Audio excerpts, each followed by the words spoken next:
시청자 여러분 안녕하십니까. 11월 10일 저녁 지금 이제 6시 반인데요. 저녁에 한보정론 한 번 더 정리해 드리겠습니다.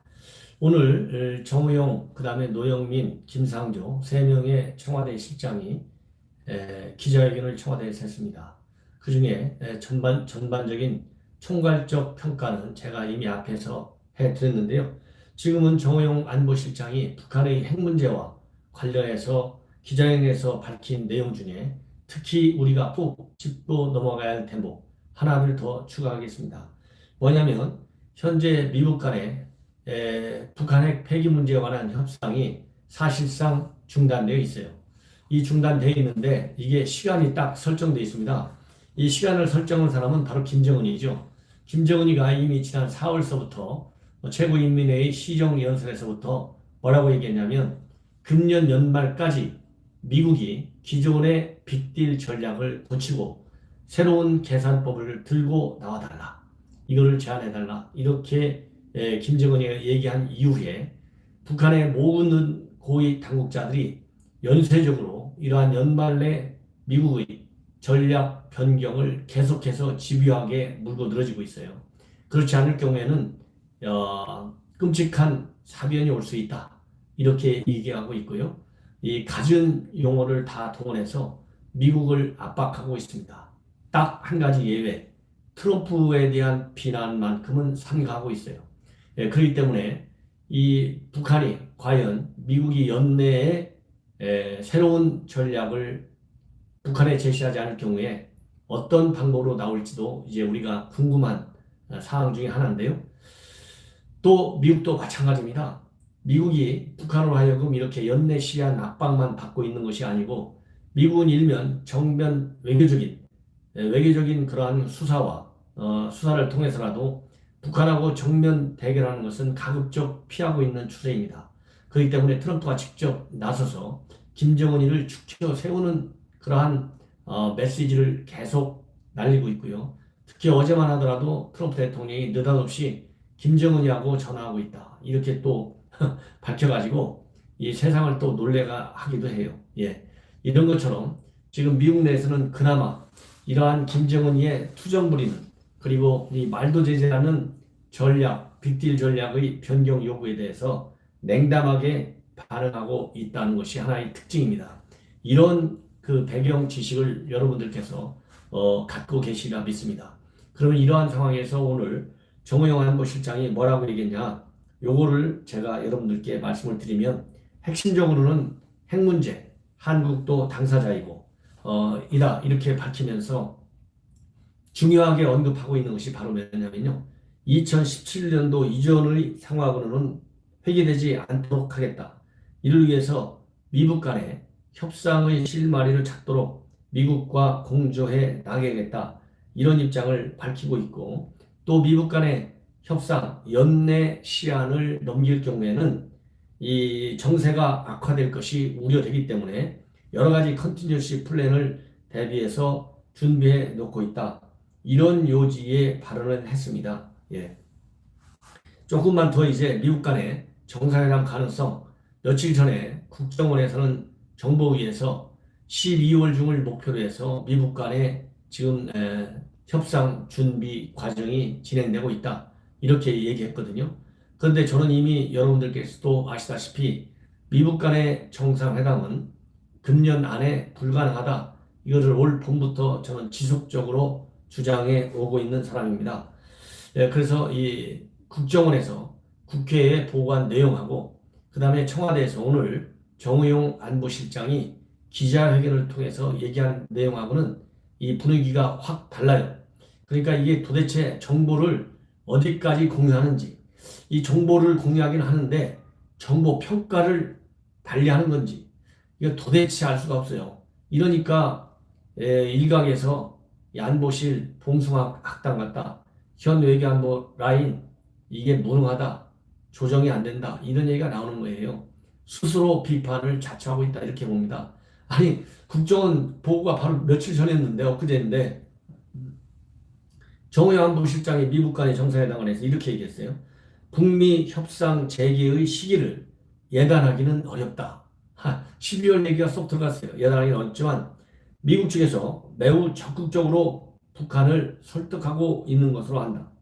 이렇게 얘기를 했습니다. 그러면서 고위급 실무회담이 열려서 비핵화 협상과 관련해 상당한 진전이 있어야만 제3차 북미 정상회담이 개최될 것이다. 이 뭐 간단한 얘기지만 미북 정상회담을 안 해요. 우리 한국 청와대. 항상 북미 정상회담이라고 해요. 얼마나 김정은이한테 약점이 잡혔으면, 얼마나 김정은이한테 아쉬움이 많으면 이렇게 북미 정상회담, 한미 동맹이 중요합니까? 민족 공조, 지금 남북한이 중요합니까? 이후 위기 시에 한미 공조가 중요하다고 하는 틀에서도 미북 정상회담이야 하는 게 옳은 것이고요. 전통적으로 역사적으로 외교 관례적으로 항상 미북 정상회담 이렇게 해왔지 현 정권처럼 북미 정상회담 이거 지나칩니다. 예, 여하튼 그래서 고위급 실무회담이 열려 비핵화 협상과 관련해 상당한 진전이 있어야만 3차 북미 정상회담이 개최될 것이다. 북한이 연내 시한을 강조하고 있다. 이에 대해 한국 정부도 상당히 진지하게 보고 있다. 이런 북측 입장도 고려하면서 가급적 조기에 북미 간 실마리를 찾도록 한국 정부도 미측과 긴밀히 공조하고 있다. 이렇게 얘기를 했습니다. 그러면서 예단에서 언급하기는 적절치 않지만 여러 컨티전시 플랜을 준비하고 있다. 비핵화 협상이 순조롭게 진행되도록 한미 간 공조하고 있다.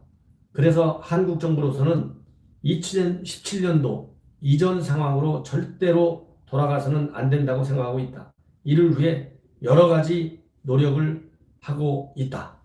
그리고 이제 한두 가지만 더 말씀을 드리겠습니다. 한국이 비핵화 협상에 참여하고 있지는 않지만 핵 문제에서 우리가 당연히 당사자이기 때문에 우리가 북미 협상이 조기에 성과를 이루도록 견인하는 노력을 계속해야 된다. 그 노력 중에 하나가 남북관계 개선이다. 남북관계 개선 없이 한반도 평화나 비핵화 협상이 큰 진전을 보기 어렵다. 남북관계는 한국이 더 적극적으로 주도해 나가야 한다.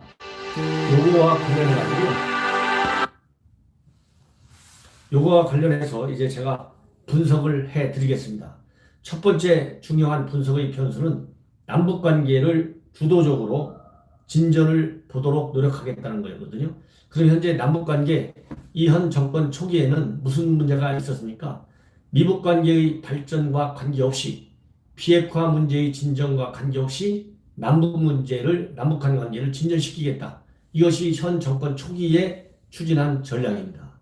그래서 남북관계의 진전을 통해서 미북관계도 견인해 나가고 또 비핵화 협상도 견인해 나가겠다. 리드해 나가겠다. 이것이 현 정권의 전략이었어요.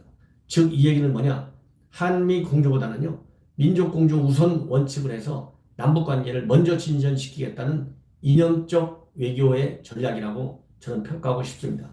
요 정권 초기의 말하자면 전략으로 돌아가겠다는 건데 바로 이 대목이 한미 공조의 틀을 깰 우려가 많다. 왜? 김정은이는 계속 핵 문제를 실질적으로 협상을 통해서 해결할 의지가 별로 없어요.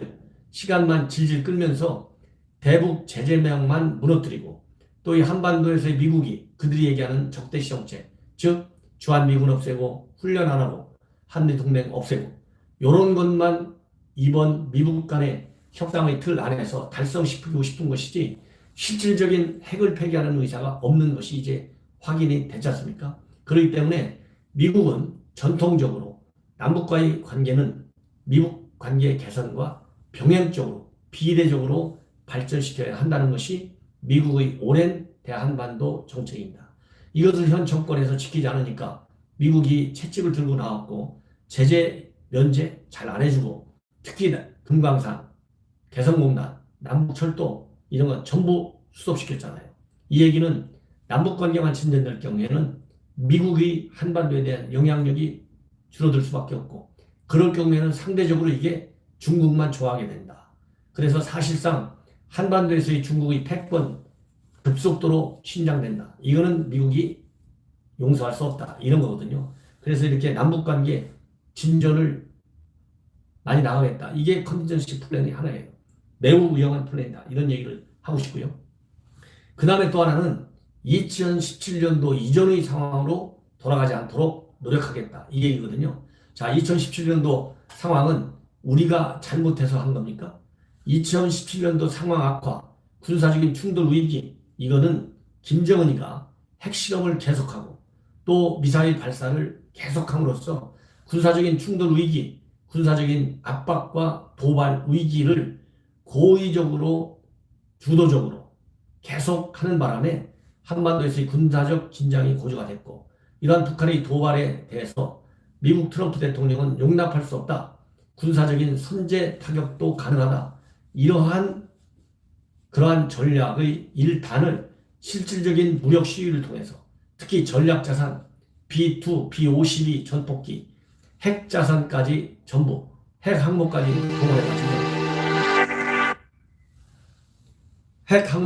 동원해가지고 미국이 말하자면 북한의 도발에 대응해 왔어요. 그러다 보니까 군사적인 긴장의 위기가 높아질 수밖에 없는 겁니다. 즉 2017년도 군사적 긴장의 악화 원인은 바로 북한이 제공했다. 그런데 이 미국이 바로 군사적인 압박 정책을 쓰지 않았으면 우리가 어떤 실제적인 군사적인 충돌로 우리 한국이 손해를 봤을지 몰라요. 미국이 억지를 해준 겁니다. 그런데 이 2017년도 상황으로 돌아가지 않겠다. 그러면은 군사적 충돌 위기를 막겠다는 건데, 과연 이 군사적인 충돌 위기를 흔히 얘기하는 협상 일변도, 남북관계 개선 일변도, 이걸 가지고 되겠느냐.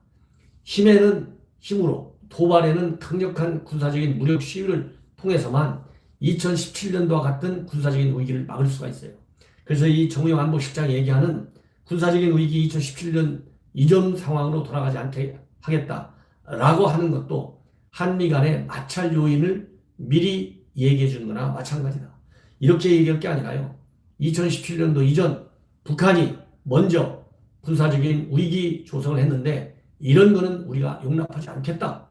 한미 동맹을 통해서 충분히 억제할 수 있는 힘의 우위, 강력한 군사적인 증강정책, 이걸 통해서 용납하지 않겠다라고 하는 이러한 메시지를 함께 전해야 북한이 오판을 안 하는데, 그런 얘기 없이 그냥 2017년도 이전으로 돌아가지 않겠고, 그리고 남북관계 개선은 노력하겠다.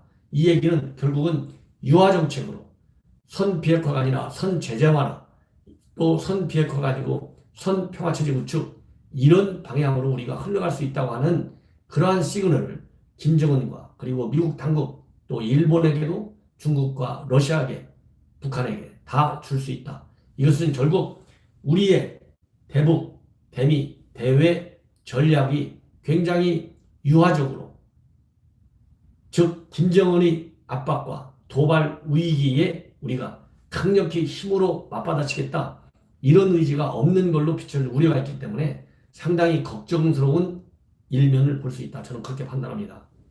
따라서 제가 얘기하는 플랜 B라고 하는 것은 북한이 연내에 그들의 단계적 비핵화, 이 방침을 바꾸지 않고 미국의 빅딜 전략에 도전할 경우에는 미국 입장에서는 강경한 군사적인 옵션으로 돌아갈 수밖에 없어요. 왜냐? 지금 미국에서는 트럼프가 김정은한테 속았다. 이것이 압도적인 분위기입니다. 그렇기 때문에 단순한 대화가 아니라 경제 제재 플러스 강력한 군사적인 옵션 카드를 살려놓고 대화를 해야만이 김정은이가 핵과 미사일을 포기할 수 있다. 이러한 정세 인식을 가지고 있어요. 특히 민주당이 그런 의식을 많이 인식을 가지고 있습니다.